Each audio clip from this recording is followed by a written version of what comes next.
नमस्कार, मैं हूं आशीष चित्रांशी और आप देख रहे हैं the news launcher. Hot topic with Hemant Atri. Hemant भाई को ले आइए स्क्रीन पर, जोड़िए। स्वागत है हेमंत भाई।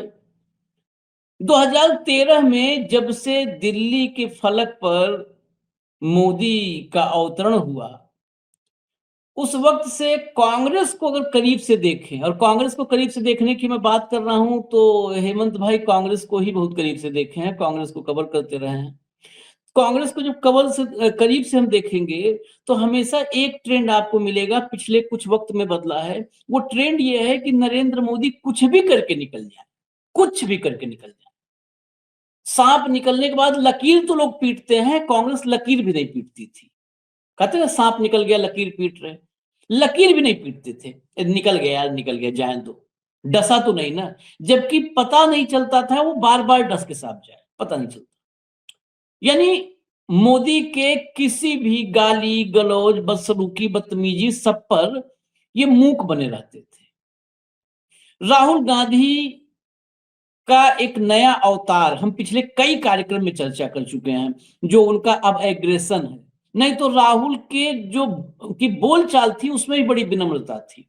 जो आजकल ये बोलते हैं ना राहुल, थोड़ा सा कई लोगों को लगता होगा कि वो हार्ड हिटिंग है, थोड़ा ऑकवर्ड कई लोगों को लगता होगा। ये अंदाज नहीं था, बड़ा सॉफ्ट और पोलाइट, और हिंदी में तो बहुत कंफ्यूज सा लगता था सब कुछ।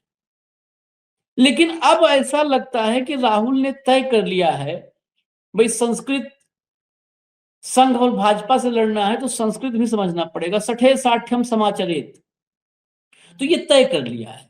अब कुछ भी करोगे हम आपको ब्लैंक नहीं जाने देंगे, जैसे कहते हैं ना बाई दे दिया ना, वो नहीं कि आप आओ गाली दो चले जाओ। आप गाली दे जाओगे तो अगले रेड लाइट पे हम रोकेंगे आपको।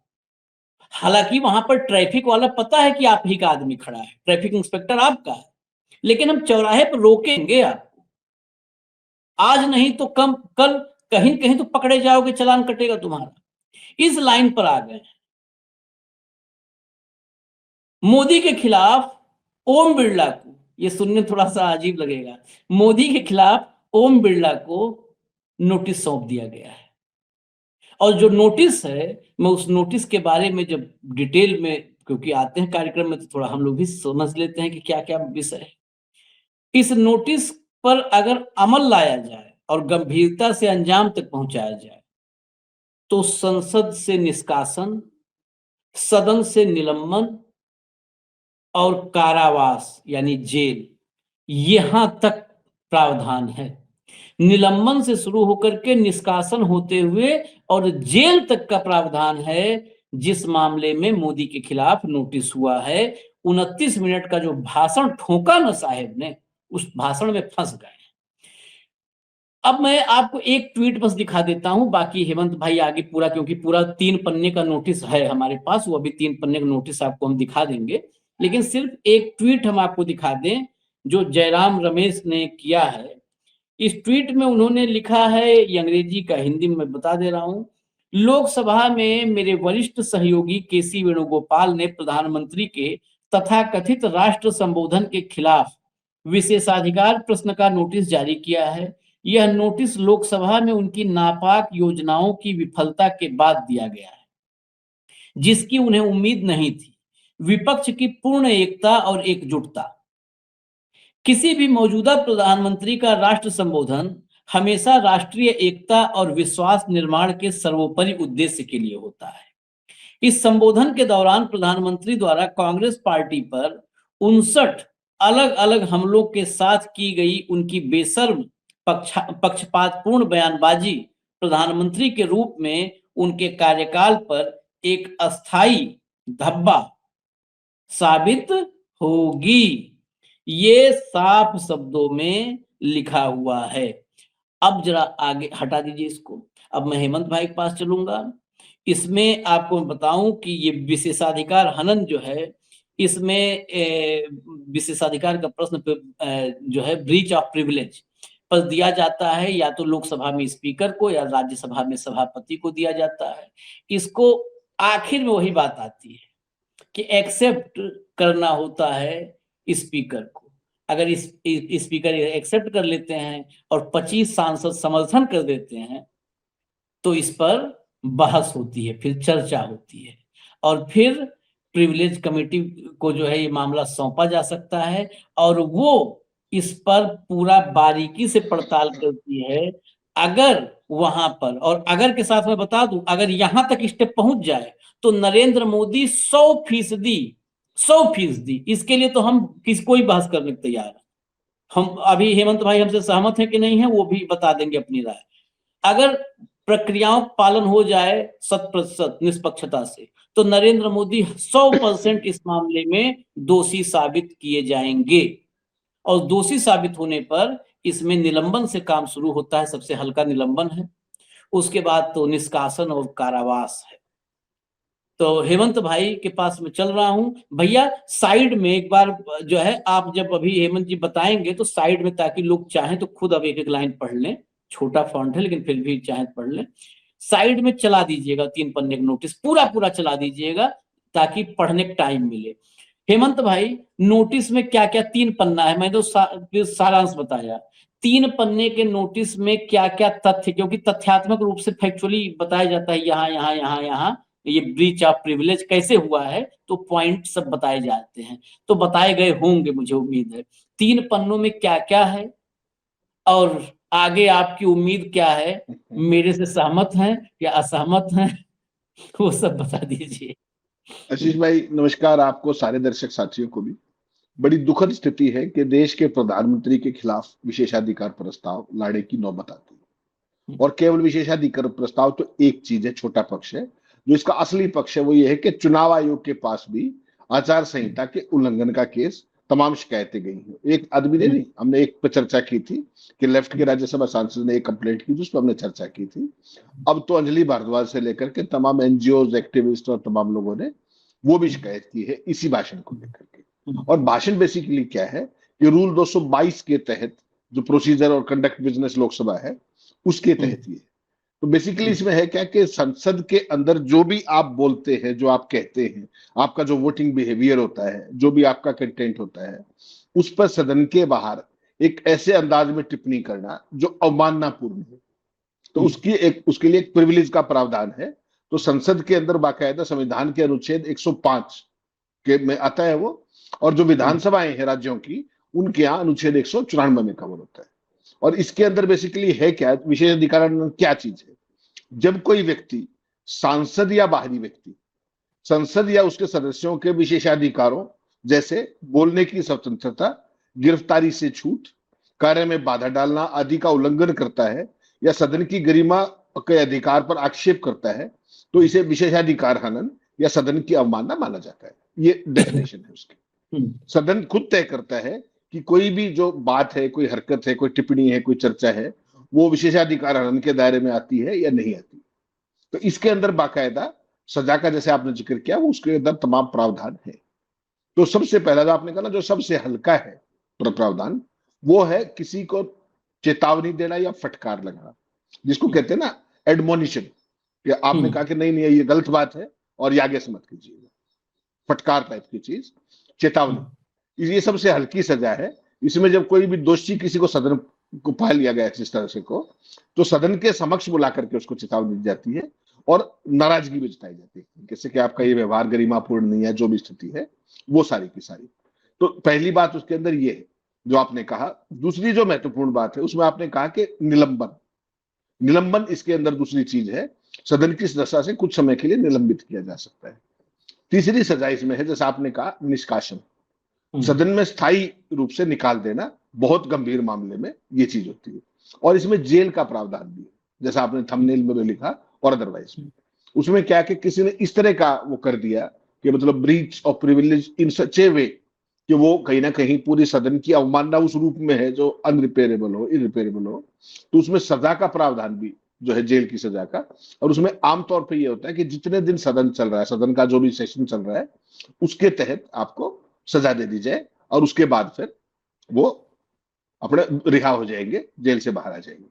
ये बाहरी व्यक्ति पर भी लागू होता है और संसद के सदस्यों के ऊपर भी लागू होता है, क्योंकि बाहरी जैसे मैं और आप है, स्पीकर साहब की विशेष कृपा हो जाए तो बुला करके पकड़ के अंदर दे दो, तो उस टाइप की चीज भी, वो भी संभावना है। तो ये बेसिकली इसका 1978 में अगर आपको ध्यान हो तो इंदिरा गांधी के खिलाफ विशेषाधिकरण का मामला लाया गया था, निष्कासन किया गया और जेल की सिफारिश, हालांकि बाद में वो रद्द हो गई थी। और एक बात और मत भूलिएगा, मैंने जान के अपना दोनों का नाम लिया था, कुछ मामलों में संपादकों या व्यक्तियों को भी सत्र के लिए जेल भेजा गया है। हाँ तो हाँ, तो मोदी जी का तो हमें पता है क्या होगा, लेकिन अपना थोड़ी व्यवस्था देखनी चाहिए कि किस तरह की वो परिस्थिति। वो देखिए हाँ हेमंत भाई, जब भी हम बिरला की बात करते हैं, मैं बिरला से लेकर सूर्यकांत तक जब बात करते हैं तो हम प्रिपेयर हैं। इस देश से बड़े न बिरला हैं और न सूर्यकांत हैं, मैं इतने मानता हूं।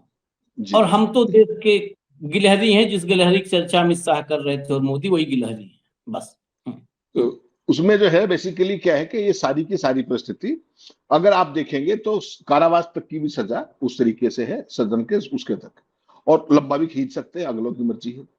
आपने कहा मोदी जी, तो मोदी जी ने ज्ञानेश गुप्ता को एक इम्यूनिटी दी थी। ज्ञानेश गुप्ता से लेके 1952 तक का ब्लैंक चेक है। जिस भी चुनाव आयुक्त ने जो कुछ किया है उसके खिलाफ कोई कार्रवाई नहीं की जा सकती वाइल बीइंग इन ऑफिस। पहले और बाद वालों तो मांगी भी नहीं थी, केवल राजीव अग्रवाल और ज्ञानेश को ही जरूरत थी, लेकिन उसके बावजूद भी एक अरोड़ा साहब भी थे, उनको भी जरूरत थी कुछ समय, लेकिन सबको दे दी। मोदी जी बड़े खुले दिल के आदमी है, पता ही आपको। जैसे मोदी जी खुले दिल के, ऐसे ही हमारे जगदीप धनखड़ जी भी थे, उनका ध्यान होगा आपको। तो क्रांतिकारी के बीच में उनके मन में एक बार भावना आई, तो 2 घंटे के अंदर उनकी तबीयत खराब हुई और उसके कारण वो धीरे से इस्तीफा देकर के चले गए, और 90 दिन तक ढूंढते रहे, आप उनका फोटो भी नहीं ढूंढ पाए। अबे चौटाला के फार्म हाउस पे रुके जाकर के, और घर उनको आज तक भी नहीं मिला है। मैं ये क्यों बता रहा हूं आपको, इसका एक संदर्भ है। अपने जो माननीय स्पीकर साहब हैं, उनका पूरा देखिए किस तरीके से, कितने निष्पक्ष है वो। जब विपक्ष बोलता है तो उनके चेहरे की भाव भंगिमाएं देखी होंगे आपने। जब सदन में जब गुजराती भाई खड़े होते हैं, मोटा भाई, और वो उस समय उनके चेहरे पे किस तरह का आह्लादित होते हैं, वो क्या मुस्कुराहट होती है। और कई बार तो ये भी भूल जाते हैं कि स्पीकर हूं मैं, वो सरकार वाली ऑफर भी खुद देने लग जाते हैं। इसी बिल के दौरान आपने देखा जिस तरीके से, जब विपक्ष को उन्होंने कहा कि 1 घंटे के लिए एडजर्न कर देता हूं और सरकार रिवाइज वो ले आए और पास कर दो, ऐसे भी तो होता ही है। ये स्पीकर साहब ने चेयर से कहा। तो मुझे लगता है आप जो है, जो मोदी जी ने इम्यूनिटी दी है ज्ञानेश गुप्ता जी को, बाकी चुनाव आयुक्तों को, उन्होंने भी मोदी जी को ब्लैंक चेक दे रखा है कि आप आचार संहिता का अचार डालो, चाहे उसका मुरब्बा बनाओ, या उसका जो करना है आप करो, आपको कोई परेशानी नहीं। ठीक, वरना 2014 से लेकर के आज 2026 आशीष भाई, आचार संहिता की कोई धारा छोड़ दीजिए आप, आचार संहिता का कोई ऐसा शब्द नहीं है पूरी की पूरी उसमें देखेंगे जिसको मोदी जी ने वायलेट ना किया हो, बड़ा ब्रेजनली। कोई ऐसा शब्द नहीं है जो जो जिन जिन चीजों का इनको है कि नहीं कर सकते आप, जिन जिन चीजों पर रोक है, मोदी जी ने वही एक एक छांट छांट के की है। मॉरल कोड ऑफ कंडक्ट की बात आती है। जब प्रिविलेज की आप बात करते हो, तो सबसे प्रिविलेज की बात तो तब आएगी कि जब आप संसद के अंदर संविधान संशोधन विधेयक, उसकी जो भी परिस्थिति थी, जो भी परिस्थिति थी, वो पारित हुआ या वो नाकाम हुआ, उसको लेकर के देश के नाम संबोधन करने की क्या जरूरत है। मेरा आपसे उल्टा सवाल है, सितंबर 2023 में यह बिल पास हुआ था, तब मोदी जी ने राष्ट्र के नाम संबोधन किया था क्या? है? और मोदी जी का महिलाओं के अधिकारों के प्रति इतना ज्यादा वो है कमिटमेंट कि आप क्या कहूं मैं आपको, आप स्तब्ध रह जाएंगे। सितंबर 2023 में सर्वसम्मति से पास हुआ दोनों हाउसेज के अंदर, उसको नोटिफाई करने में 2.5 साल लगे मोदी जी। कानून बना है, जब तक नोटिफाई नहीं होगा तब तो ये कमिटमेंट दिखाता है सरकार का। और जब वो गिर गया प्रस्ताव, देखिए 16 से बहस शुरू हुई, 17 को प्रस्ताव गिरा, 16 की रात को 10:50 पे अधिसूचना जारी की, एक दिन पहले। क्या जरूरत थी? अधिसूचना जारी बाद में हुई, उससे पहले उसी का संशोधन उसके अंदर ला रखा था। जब नोटिफाई नहीं हुआ तो अधिसूचना, उसमें संशोधन की अधिसूचना किसके लिए आया बताना आप मुझे। एक टेक्निकल और लीगल लेकिन है कि कोई कानून सदन में पारित हुआ, नोटिस संविधान हो, वो जो क्या नाम है, अधिसूचित होने के बाद तो कानून बनता है, और आप 16 तारीख को बिना नोटिफाइड कानून के उसमें संशोधन ले आए, और संसद में चर्चा भी हुई लगातार। 16 की रात को नोटिफिकेशन आया, 17 को वो जो संशोधन थे वो गिर गए, परिसीमन खासतौर पर। तो खेल तो सारा परिसीमन का था। तो आप कह रहे हो कि मोदी जी को तो छोड़िए, आप प्रिविलेज मोशन पहली बार तो स्वीकार नहीं होगा, भूल जाइए। स्वीकार होगा तो पता लगेगा आपको प्रिविलेज कमेटी ही नहीं है। ठीक, प्रिविलेज में तो भाई साहब ऐसे ऐसे काम हो चुके हैं। अगर प्रिविलेज कमेटी और संसद के सारे कायदे कानून चले तो निशिकांत दुबे की क्या गत बने, क्या क्या बोलते हैं सदन के अंदर खड़े होकर के। और उनके ऊपर कोई ऐसी रिस्ट्रिक्शन नहीं है कि वो नेहरू पे नहीं बोलेंगे, वो कौन सी किताब छपी है कि नहीं छपी उस पर कोई ध्यान करेंगे कि नहीं करेंगे। वो केवल राहुल गांधी और कांग्रेस के ऊपर है या विपक्ष के ऊपर। ठीक, तो जो अपने क्या नाम बसपा के सांसद को जिस तरह के शब्द किए गए थे, उस समय प्रिविलेज कमेटी कहां गई थी, उस समय स्पीकर साहब कहां गए थे। मतलब एक से एक बड़ी शौर्य गाथाएं हैं इनके लोगों की। उस व्यक्ति को जो तत्काल सदन से एक्सपेल कर दिया जाना चाहिए था सुओ मोटो, उसको नोटिस भी गया हो तो आप बता दीजिए, स्पीकर की तरफ से गया हो। और वो जो शब्द उसने कहे थे फ्लोर ऑफ द हाउस पे, पूरी दुनिया ने देखे, वो दूरदर्शन पे पूरी दुनिया ने देखे। क्या स्पीकर साहब ने उसको कोई नोटिस भी दिया, या भारतीय जनता पार्टी ने उसको कोई नोटिस भी दिया, या उसकी प्रमोशन कर दी गई, उसको प्रभारी बढ़ा के राजस्थान भेज दिया गया अल्पसंख्यक वाले एरियाज के अंदर। तो यहां तो ये सारी चीजें प्रमोशन का आधार बनती। मोदी जी को कौन नोटिस दे देगा बताइए। हालत तो ये पड़ी है, अगर आपको पिछले चुनाव का ध्यान हो, जब पूरा चुनाव प्रचार खत्म हो गया, परिणाम आ गया, उसके बाद चुनाव आयोग ने नोटिस दे दिया किसको, जेपी नड्डा को और खड़गे साहब को। उनको क्या नोटिस दिया पता है, कि प्राइम मिनिस्टर का जो वो था उनको भविष्य में ध्यान रखना चाहिए, राहुल गांधी को भी ध्यान रखना चाहिए। तो यार जब खड़गे और नड्डा को लिख रहे हो तो उन दोनों को एड्रेस कर दो, कहां समस्या है। और राहुल गांधी को क्यों लिखा गया, इन्वॉल्व किया गया, ताकि बैलेंसिंग हो जाए, प्रधानमंत्री की बैलेंसमेंट ना हो। Cross FIR formula, that was as simple as that. तो यहां पर जो संवैधानिक प्रिविलेज है, चाहे वो सांसदों की हो चाहे किसी की भी हो, दे आर सेक्रोसेंट, पवित्र है वो। उसको लेकर के जिस तरीके की चीजें चलती हैं, बसपा सांसद के खिलाफ जो कुछ कहा गया था, उससे पूरे देश का सिर शर्म से झुका।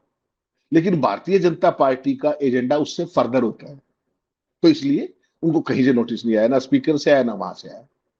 ये सारी चीज आपको देखनी पड़ेगी कि जो संवैधानिक संस्थाएं हैं, चाहे वो चुनाव आयोग है, चाहे स्पीकर है, चाहे चेयरमैन है, वो आज की स्थिति में पूरे के पूरे सिस्टम को धकेल रहे। वहां तो सब चेयर के लिए सब बराबर होने चाहिए, चाहे राहुल गांधी बोले, चाहे कोई सांसद और बोले, चाहे तृणमूल का बोले, चाहे किसी भी पार्टी, जो एक पार्टी वाला सांसद है वो भी सम्मानित है। और यहां तो पूरे के पूरे विपक्ष को प्रधानमंत्री नेशनल ब्रॉडकास्टर पर खड़े होकर के जिस तरीके के शब्द, टाइमिंग देखिए, चुनाव 2 स्टेट्स का पेंडिंग है, ठीक, नेशनल ब्रॉडकास्टर पर वो आए कैसे, चुनाव आयोग को रोकना नहीं चाहिए था उनको, खबर तो 12 बजे आ गई थी, कैसे आएगा। आपको पता है चुनाव आयोग की क्या गाइडलाइंस है, कि हर एक पार्टी को उसके रिप्रेजेंटेशन के हिसाब से प्रोपोर्शनेट समय मिलता है। क्या राहुल गांधी को परमिशन देगा चुनाव आयोग, इन्होंने 29 मिनट बोला तो उसको 12 मिनट दे देगा, कभी नहीं देगा। दूरदर्शन दे देगा, ministry of information and broadcasting दे देगा।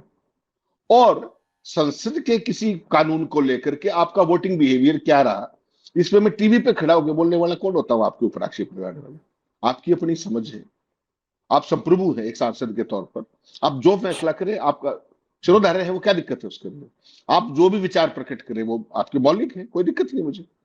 उस पे मैं खड़ा होकर के पूरे विपक्ष को एक कंटेम्पचुअस बिहेवियर के साथ डिमीन करूं, this is a conduct which is unbecoming of A prime minister, forget about everything else. तो संसद के अंदर क्या होगा उसको, that is a foregone conclusion. वो जैसा मैंने कहा आपको नोटिस भी नहीं जाना, हंसेंगे बल्कि सारे विपक्षी बैठ करके, देखिए वो कहेंगे देखो इनको अब भी हमसे उम्मीद है, वो ये हंसेंगे, ठाके लगाएंगे। एक सभा होती थी ना बड़ी पुरानी, उसमें महाकाव्य के अंदर जिसका जिक्र है कि अट्ठास लगाया करते, अट्ठास लगेगा वहां। लेकिन सवाल ये है कि क्या इससे प्रधानमंत्री पद की गरिमा बढ़ी या घटी। प्रिविलेज से ज्यादा खतरनाक बात वो है कि जनता की नजरों में आप कहां खड़े। आप भाजपा के मुख्यालय में खड़े होकर के ये कह के आए थे कि सारे विपक्ष का भी मैं धन्यवाद करता हूं, तो विपक्ष ने तो सर्वसम्मति से आपका पास कराया था दोनों सदनों के अंदर। 2.5 साल तक किसने नोटिफाई नहीं किया, आपने नहीं किया। विपक्ष का काम तो नहीं नोटिफाई करना, उसका भी जवाब दे दीजिए। और नोटिफाई होने से पहले आपने उसमें अमेंडमेंट कैसे संसद के अंदर मूव कर दिया, इसका जवाब दे दीजिए। पूरी सरकार में कोई दे दे इस बात का, या आपने भी शायद नया पॉइंट नोट किया होगा ये, कि जब कोई चीज अधिसूचित ही नहीं हुई है उसमें अमेंडमेंट कैसे कर दोगे। पारित बिल पे अमेंडमेंट नहीं होता, पारित बिल पे अमेंडमेंट नहीं होता, अधिसूचित होने के बाद बिल बनता। जब तक वो लागू नहीं, मतलब अधिसूचित नहीं होगा नोटिफाई, तब तक संशोधन कैसे करोगे। अरे कर दिया किसी का भाई, पहले नाम रखोगे तब नाम बदलोगे। नाम रखोगे तब नाम बदलोगे, सीधी सी बात है। आपने कहा गरिमा बढ़ी या गिरी, गरिमा आप बढ़ी गिरी करके ही आपने सवाल को थोड़ा हल्का कर दिया। गरिमा बची कहाँ है कि गिरेगी बढ़ेगी भाई, बची ही नहीं है। गरिमा बची है किसी प्रधानमंत्री विशेषाधिकार हनन आ रहा है। और आप सोचिए, विशेषाधिकार तो कहते हैं ना कि जब इमरजेंसी आपातकाल लागू होता है तो मौलिक अधिकार निलंबित हो जाते हैं। यहाँ पर तो आपातकाल घोषित नहीं है, लेकिन यहाँ पर मौलिक अधिकार से लेकर विशेषाधिकार तक सब निलंबित है। कब गठन हुई थी लोकसभा? 2024 में ना। अभी चर्चा के समय ही मैं कहा एक बार अपडेट देख लेते हैं, क्योंकि जब पिछली बार हमने कार्यक्रम, हमने एक बार फिर इसके पहले, मुझको लगता है 5-6 महीना हो गया, रोज करते हैं, तो प्रिविलेज मोशन एक आया था, उस प्रिविलेज मोशन पर हमने एक चर्चा की थी। उस समय सबसे बड़ी उसमें क्या निकला, जब हमने चर्चा किया, जब उस पर डिटेल में गए तो पता चला प्रिविलेज मोशन आया है और लोकसभा में तो लोकसभा गठित होने के बाद प्रिविलेज कमेटी ही नहीं बनी है। तो हम देखें बनी कि नहीं बनी। अब तो आपको बता दें कि 2024 में लोकसभा गठित हुई, मई 24 में, और 3 मार्च 26 को प्रिविलेज कमेटी जो है ये गठित की गई है। 3 मार्च 26 को अभी रविशंकर प्रसाद की अगुवाई में 15 सदस्य हैं। तो आप समझ लीजिए रविशंकर प्रसाद को कम से कम कुछ तो रोजगार मिला कई साल के बाद। तो ये है प्रिविलेज कमेटी, और 3 मार्च 26 को बनी है। इसके पास तक जाना तो दूर की बात है, इसके पास जाना छोड़ दीजिए। सबसे पहले आप अगर खाली ओम बिरला मुंह न खोलें, आप खाली चेहरा देख लीजिए। जैसे ही ट्रेजरी बेंच की तरफ घूमता है तो चेहरा ऐसे हो जाता है, और जैसे उधर विपक्ष की तरफ घूमता है वो ऐसे लगता है कि मतलब आंखों से ही ना घोंट ले, खींच ले चुंबक लगा के ऐसे सन्न से, आंख से ऐसे एकदम नो नो नो, मतलब आंखें देखिए, लगता है कि कहीं बाहर छटक के ना आ जाए अभी वो गुस्से। और उधर देखिए, उधर मुरारी बापू की कथा, राम जी जय जय राम, सीता राम, बहुत चल रहा है, मजा आ रहा है, मजा, सब मजा ले रहे हैं। ये खबर हम सबसे पहले, मैं इसको खबर को रिकॉर्डिंग के बाद ही कोशिश करूं कि जल्दी पहुंचे आप लोग तक, क्योंकि अभी हम रिकॉर्ड करके तब लाते हैं। अभी पीटीआई ने भी लगाई है, लाइए पीटीआई वाला भी दिखा दीजिए, क्योंकि ये खबर है बड़ी, इस पर काम कुछ न हो वो हमारे लिए विषय नहीं है, क्योंकि अब हम ये देश की जनता तय करेगी कितना गंभीर हैं लोग। ये देखिए, ये इस पर भी लगा दिया गया है, कांग्रेस सांसद ने लोकसभा में प्रधानमंत्री के खिलाफ विशेषाधिकार का नोटिस दिया, जिसमें सदन के सदस्यों पर आरोप लगाने का आरोप लगाया गया है। कांग्रेस सांसद केसी वेणुगोपाल ने मंगलवार को लोकसभा अध्यक्ष ओम बिरला को प्रधानमंत्री नरेंद्र मोदी के खिलाफ विशेषाधिकार नोटिस सौंपते हुए आरोप लगाया है इन्होंने कि प्रधानमंत्री ने पिछले सप्ताह राष्ट्र को संबोधित करते हुए सदन के सदस्यों पर आरोप लगाकर विशेषाधिकार उल्लंघन किया है। अब इसमें सबसे बड़ी बात यह है कि विशेषाधिकार उल्लंघन तो किया है, लेकिन करेंगे क्या, महत्वपूर्ण, सबसे महत्वपूर्ण यही है, ओम बिरला करेंगे क्या। हालांकि अभी तो एक बहुत बड़े एक राहत की बात यह है कि सत्र नहीं चल रहा है। अब तो सत्र आना नहीं, अब तो सीधा बजट सत्र के बाद मानसून सत्र आएगा हेमंत भाई। तो यहाँ पर तो एक राहत है। अभी जैसे तमाम होता है ना खबर की सनसनी के लिए 24 घंटे में होगा, तो अभी 24 घंटे 48 घंटे में कुछ नहीं होना है। हम आपको खबर बता रहे हैं, इस खबर से इस देश के प्रधानमंत्री के स्तर को समझ लीजिएगा। बाकी मानसून सत्र से पहले तो कुछ नहीं है, मानसून सत्र तक पता नहीं ओम बिरला के पास ये नोटिस रहेगा कि पन्ना उन्ना बारिश में भीग जाएगा। अभी मानसून सत्र मतलब बारिश अभी शुरू हो जाएगी 15 जून को, तो उसके बाद जो है पता नहीं पन्ना भीग जाए, क्या पता नोटिस का।